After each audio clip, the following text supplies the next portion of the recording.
Okay, here we go again. So, all right. So what I'm going to do on the next, I might take me 10. I've got 10 suggestions here from the Bible. Everybody likes to cite a religious authority, and religious authority comes down to that idea about information that I talked about before. Information is the coin of the realm for living systems. We have to stay organized. And in order to stay organized, you need information. Information is a code for a pattern of matter and energy in time and space. It reduces it to fundamental properties that allow us to study it in the evolving church of science. Scientists can look at time, space, matter, energy in all its different forms and piece out how life and living systems work. I'm a physiologist, Dr. Gene Mesco, and I like to study biological function. And I've been trying to figure out artificial selection. And I've been penning notes for what I like to call the Bible. Put an O in that Bible. And the biological Bible, the idea of a set of rules, some ethical codes that we could possibly share that would allow us to have a better world, to have a better life. It would base more on reality than the crap that we have dishing around now. Because what we have now is philosophical ideas and different pieces of information that are all linked to ideas about how we should organize society. We have capitalism and democracy and autocracy and fascism and religion and Christianity and Islam and all these different things. And as a scientist, you learn to be objective. You try to be objective. We all have our biases. We all have our baggage. But when you step back and you say, what's real? Well, life's real. Death is real. Pollution is real. Growth is real.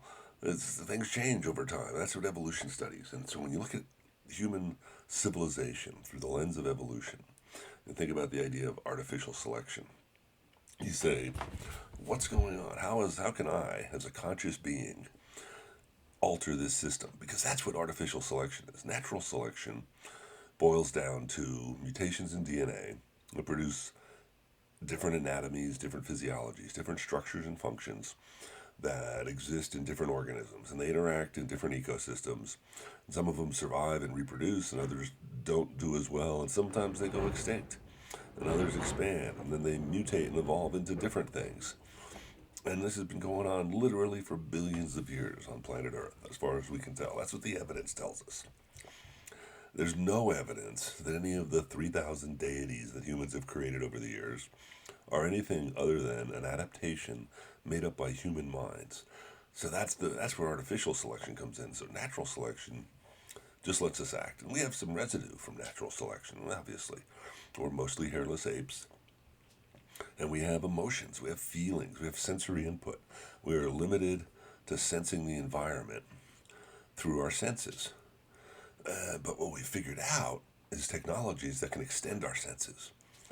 And they're all limited. Everything has its limits, and that's one of the big lessons in the Bible is you got to find out where the boundaries are.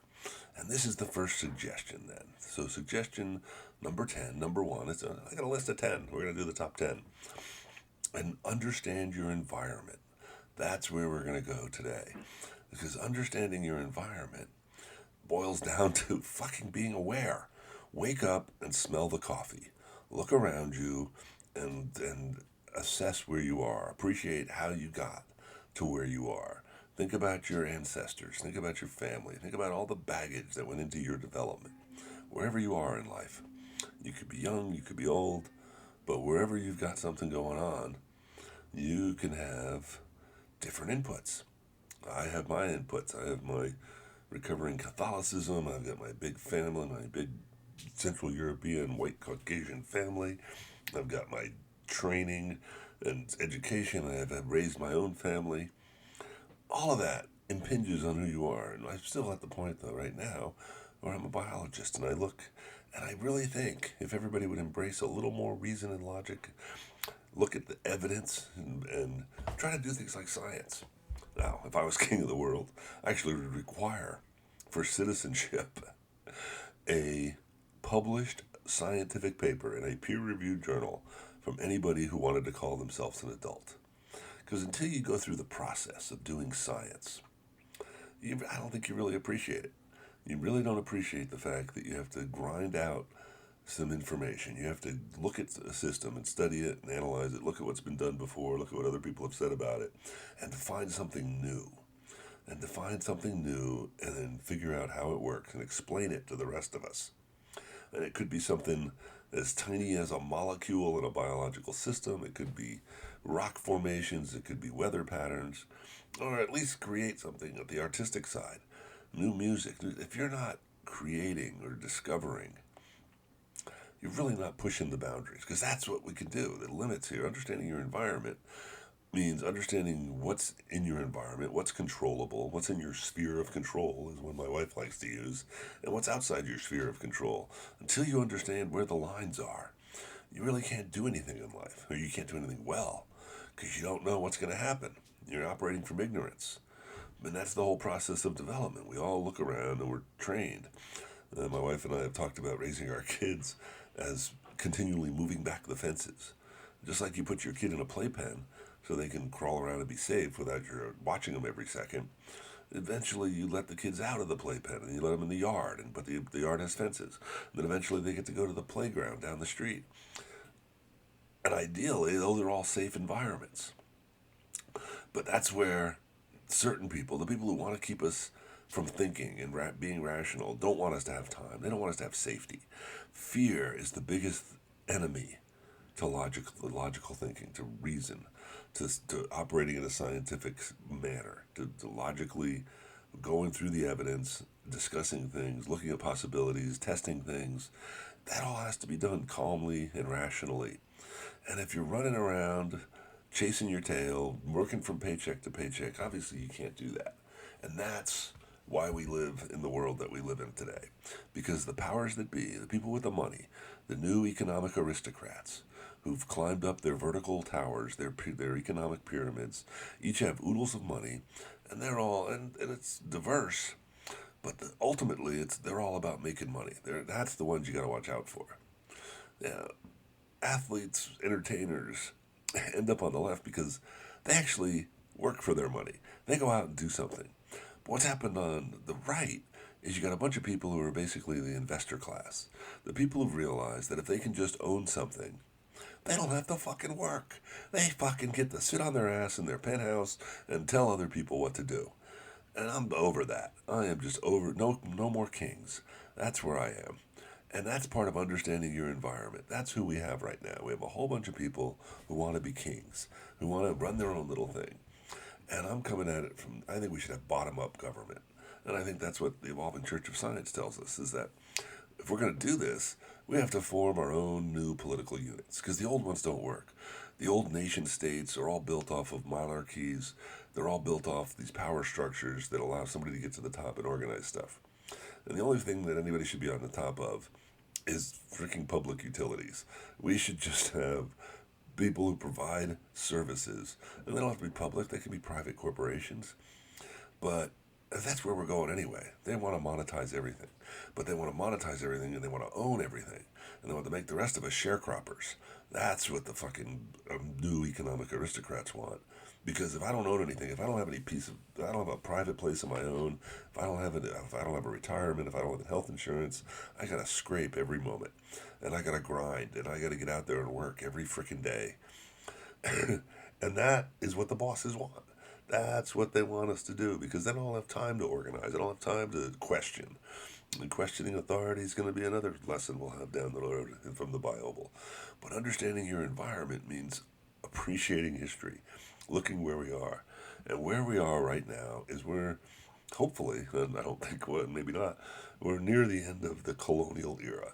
Approximately 500 years ago, European powers had the right mix of technology to do navigation and weaponry, and they basically went out and formed colonies everywhere. And they realized it was really cool to claim ownership on something. If you had to shoot a bunch of people in the process, that's okay. And then, but then media came along, and we had this wacky 20th century where we were able to communicate more, and people said, "What the hell's going on?" And we chose democracy. We built off the American model, and all these colonies broke away, and we went from 50 nations 100 years ago to 200 nations nowadays. Because everybody said, "Screw it, I don't want a boss. We want to be our own bosses." And that's what adults do. That's the beauty of adulthood, is you get to be your own boss. You get to be on top of things, but you can only be your own boss if you have resources, if you have access to enough space and food and energy and all the things that you need to be civilized in the modern world, and you're not pressured to maintain them. You've got a stable system. And that's where we need to go. We all need to build our own stable systems within whatever's going on in the economy and help each other out and start building communities that are functional. And the main function is adulthood versus children. That's one of the things that capitalism does really poorly as a system of government. Capitalism makes no concessions for the biological realities of human existence.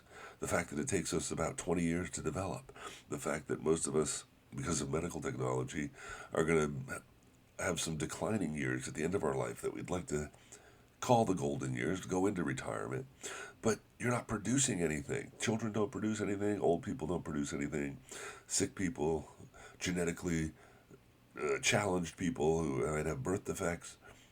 None of those are pluses on the balance sheet. All of those are deficits. All of those cost money. And therefore, they're frowned upon ultimately in the capitalist system.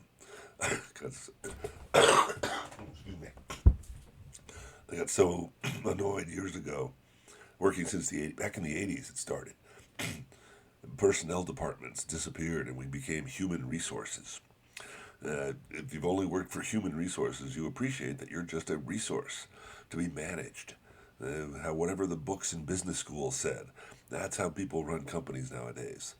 And what we need to do to change the environment is to change every company into its own little democracy. If we want democracy to be our government, if we want people to be able to control their own life, their own liberty, their own pursuit of happiness, then everybody who's producing something for the economy needs to be appropriately compensated for that production.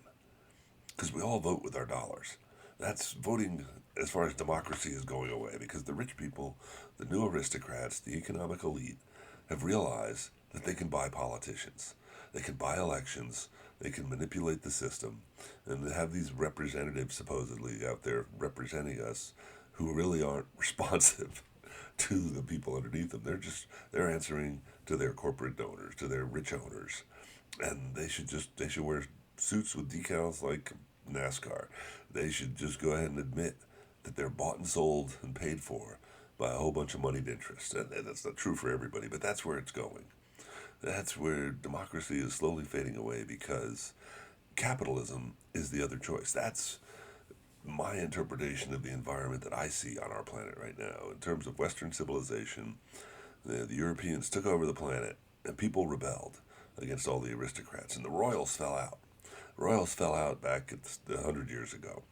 That's where the Tsar got thrown out, the Austro-Hungarian, the kings got more democracy in the UK, and we had the states rise up. And America picked up the baton of world leadership after World War II. And everybody said, let's do this life, liberty, and pursuit of happiness thing. And if we do this life, liberty, and pursuit of happiness thing, then we can have a functional society. And it peaked in the 50s. We had about a 20-year run where everybody talks about it. And that's what the orange turd in the White House invokes. The orange turd invokes this beautiful idea of make America great again. Go back to the 50s. Well, what was the deal in the 50s? We had about a 70% tax rate on the rich. And we were building new schools. We had a huge industrial capacity left over from World War II because that's how we won the war. We threw enough tanks. The Germans had way better tanks than the Americans, in case you're unclear on that. But the fact that we could put 10 Shermans in the field for every Panzer meant that somebody was going to get a lucky shot in. And we eventually won. But by sheer bulk of resources, because that's what life boils down to. Staying alive is nothing more than making sure you get enough nutrition, you get enough activity to keep your bones and muscles active, you get enough intellectual stimulation to pursue your happiness, and that's all life's about. But that's having resources. And that's the environment we're in, where these elites love these vertical, corporate, huge monsters that we've constructed, these entities that have no accountability because they're so rich. And they can manipulate the law and manipulate the courts and manipulate the politicians because they have so much money that the rules are different. You can only have a democracy when the rules are the same. Everybody's on an even playing field, and then we can sit down and discuss something. So step one is you got to get educated. That's one of the big problems. You got to understand this stuff. And just looking at it from a biological perspective, distributing resources is pretty basic. Everybody should have their own home. Everybody. Example. Here's an example from our current weird mentality. The idea that we've got people that we want to incorporate into society to have homes. So we build public housing. But then what do? We rent it to them. If you're going to give somebody something, give them it. A gift with conditions is not a gift. There's no such thing as a gift with conditions. Either you're giving them something or you're not. And if we want to get people out of poverty, as a society, we should say we're going to build a home. If you take care of it, it's going to increase in value. Anybody who's owned a home can appreciate that real estate goes up in price because they're not making any more. And as we're making more people, that means there's less space. It's a pretty basic equation. And that's what rational thinking will get you. If you bother to sit down and try to understand things, well, why do prices keep going up so excessively? Well, because people keep skimming off more money off the top. As we shift away from local economies, and we shift to larger economies under these vertical corporations where they have rich aristocrat elites, the new economic elites sitting on top of these corporate pyramids, they've got to suck up more money because the big boss really doesn't do anything except coordinate stuff. And they manipulate markets and they fund investments and things. Sure, they build some stuff, but the people on the ground are the ones doing it. And if you're not getting compensated for all the work you're doing, then that's the problem because you need to be able to afford health care. You need to be able to afford education. You need to be able to afford nutrition. You need to be able to afford housing. And if we're not building an economy that supplies those, that's a problem. And we should be talking to each other about that. But that's not what we talk about. We talk about who's gay and who's Jewish or who's Islam, who's Muslim. I don't give a shit. Nobody gives a shit what religion you are or who you sleep with. If it's consenting adults, it's consenting adults. If you're not taking care of your children, that's on you as a parent. And that's the real problem in our society. Our environment right now doesn't serve the majority of people. It's not a very democratic system. It is a system that's evolved to funnel money up into these huge corporate structures. And because those people at the top don't do anything, they just have to keep raising the prices to generate more cash because as they build these structures, there's more inefficiency. Any system always has inefficiencies. That's one of the things you learn in science. If you study any science, you learn that transfers of energy are not 100%. That's why there's no such thing as a perpetual motion machine. There's always a little bit of entropy. There's always a little bit of decay. And that because those inefficiencies are there, the most efficient way to make things is to keep them as local as possible. So we should have more local merchants. What happened? What was America great for? No, wasn't it great when we had a downtown and you could go down to the local diner and get something and you knew everybody and you could go to the local club and hear some music from local musicians and everybody was pretty good. Yeah, and you could go to the big city. You could go up to the bigger city and see more stuff and have other options. But that's the gradient. That's the whole point. How much do we need those bigger cities? They were all built because people started building bigger corporations and they started bigger entities. But now the technology is leveled out. We can communicate. We can ship things. We don't need those huge aggregates anymore. Amazon's a really cool idea. But does the guy at the top, he should be rewarded for that idea. But should he be making billions? Shouldn't some of that money trickle down to the workers? Shouldn't they have health plans and retirement plans and fucking dental and medical and all of that stuff and money to send their kids to school and to buy their own homes? That would be a more perfect union if we could build that.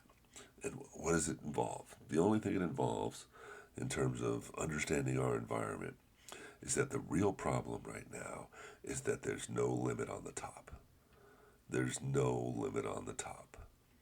That's the problem. In reality, There are boundaries. There are limits to how much you can pollute in an ecosystem before it collapses. There's a limit to lifespan. There's a limit to how fast you can move of a plane, how fast you can move something around on the road safely. There's limits on everything, but we don't limit our artificial selection. We don't limit our artificial adaptations. We don't account for human development. We don't say, oh, yeah, it's great, you should have a family, but I'm not going to change your pay or give you family leave to raise a kid so that kids can develop with a parent around who's actually freaking responsible for them. Most of us have to deal with two parents dealing with income now. Sure, when we make America great, we can go back to that beautiful time when mom was home, when June Cleaver was taking care of the beeve, and have only one parent incomes. But you can't do that unless there's a high pay for that one parent, unless the money comes out of those systems that are those corporate entities, those businesses, those engines of the economy. They need to pay all the workers better. They need to pay, and if you look at the numbers, ever since the late 70s, worker productivity has gone up, but it's been relatively stagnated. Because what happened after we got through the 80s, we had this idea of the Cold War, which was really capitalism versus communism.